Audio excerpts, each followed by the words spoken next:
As human beings, our nature is to achieve whatever is more luxurious than what we already have, be it money, food, video games, or whatever it is. And that is because we humans are powerless and are surrounded by limitations. And so we feel empty, and whatever luxury we see, our reflex is to have as much of it as possible. And so this sound release proves it. The last entrant of paradise would be a man who walks once and stumbles once and be burnt by the fire once.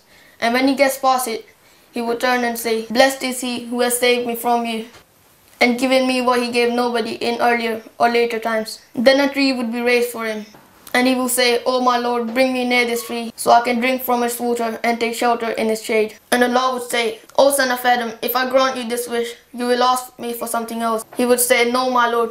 He promised he would not ask for anything else. Then Allah would bring him near the tree so he can take shelter in its shade and drink from its water. Afterwards, a tree more beautiful than the first one would be raised. And the man would say, "Oh my Lord, please bring me near this tree so I can take shelter in its shade and drink from its water." And then Allah would say, "O son of Adam, did you not promise me that you will not ask for anything else?" And he will say, "Probably I will not ask for anything if you bring me near this tree."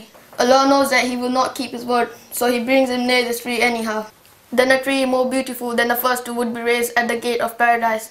And the man would say, "Oh my Lord, please bring me near this tree so I can enjoy its shade and drink from its water. I shall not ask you anything else." His Lord would excuse him as the temptation of which he could not resist. So he would make him near the tree.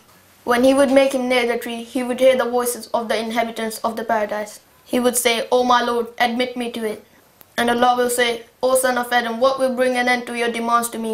Would you be pleased if I gave you the whole world and another one beside it, and a similar one along it?"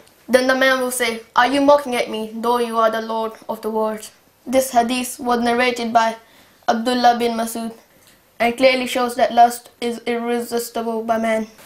But the least we can do about it is be thankful and grateful to Allah for whatever He gave us without even asking, and whatever we take for granted. Jazakallah khair for listening to me, and hope you keep tuned to the Message TV.